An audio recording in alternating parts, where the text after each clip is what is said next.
Let's learn how to use a hyphen.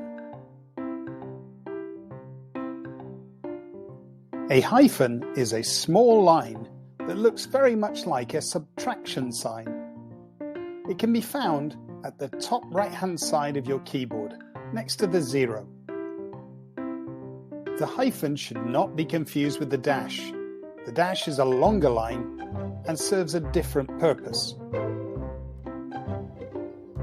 The word hyphen comes from the Greek word meaning together. So a good way to think about the hyphen is that it stitches together words.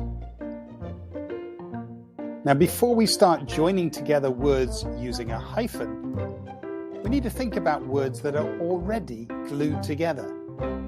These are called compound words. A compound word is a word that is created by joining together two separate words. For example, cup and board put together would make cupboard. Gluing together snow and man creates snowman. There are literally hundreds of compound words in the English dictionary. Football, chopstick, sailboat, pancake, haircut, cowboy, playground, doorbell. These are just a few of them. Compound words are created over time. Let's take the word doorbell. At one time, these words were not glued together. There was a door and there was a bell, but there was no doorbell until, of course, somebody invented one. At that point, door and bell became stitched together with a hyphen. Over time, the word was used so much that it became a compound word, with door and bell being glued together.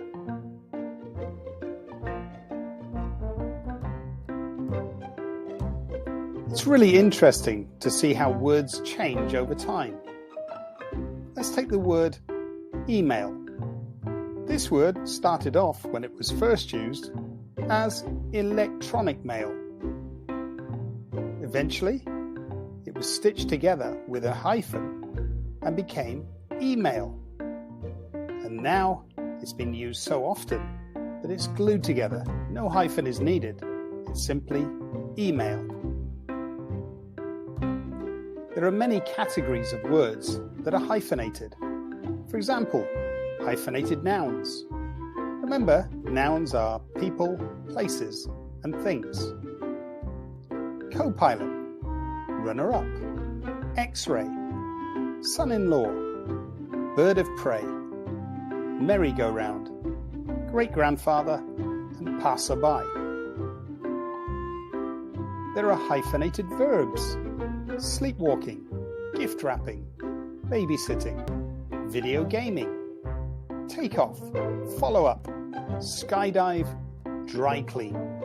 And there are hyphenated adjectives: hardworking, long-haired, dimly lit, well-educated, brown-eyed, good-looking, ice-cold, left-handed. So how do you know which words get hyphenated? Don't forget to hyphenate when you're writing numbers in words. Use a hyphen when writing any two-word number from 21 to 99. For example, 21, 32, 49, 58, 76, 97. A hyphen is needed between all of these numbers. But be careful. You don't use a hyphen when writing hundreds, thousands, millions, or billions. 572, 10,611, 1,200,051. Once again, it's only the numbers from 21 to 99 that need hyphens. Use a hyphen when writing fractions as words: 3/4, 5/6, 1/3.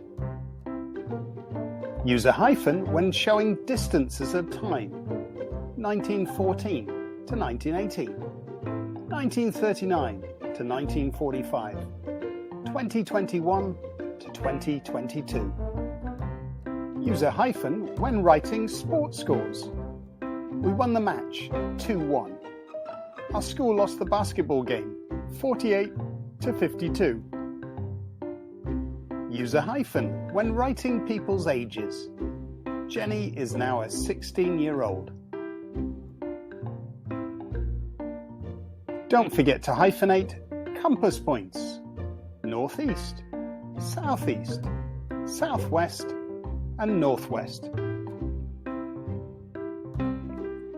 Don't forget to hyphenate when you run out of space and the word you are writing runs onto the next line.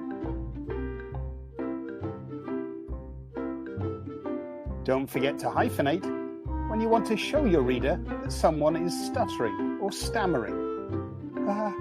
Help! It's an alien! Don't forget to hyphenate when you are spelling out words in your writing. The teacher turned and glared at Kevin. You must know how to spell it. Everyone knows. Class, she ordered. M-I-S-S-I-S-S-I-P-P-I, the class sang. Don't forget to hyphenate when you're writing compound words that have the same ending and starting letters. Grass seed. Part-time. Full length.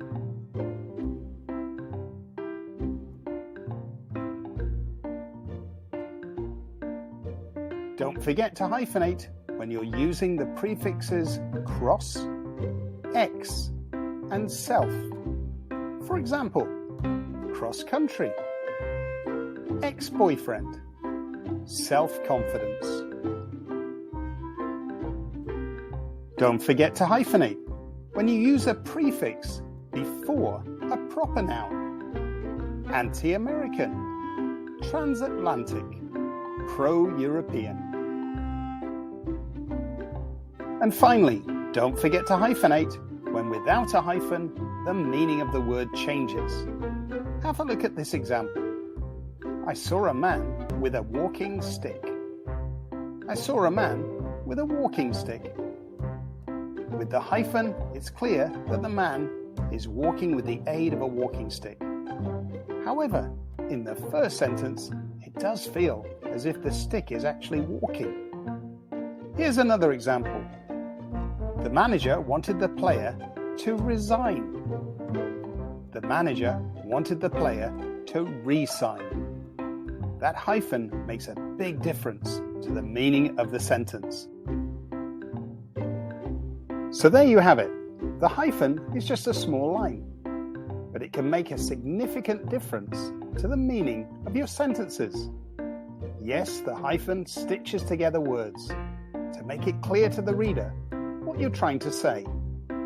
Let me leave you with this little puzzle. Would you rather have $25 bills or $25 bills? You decide.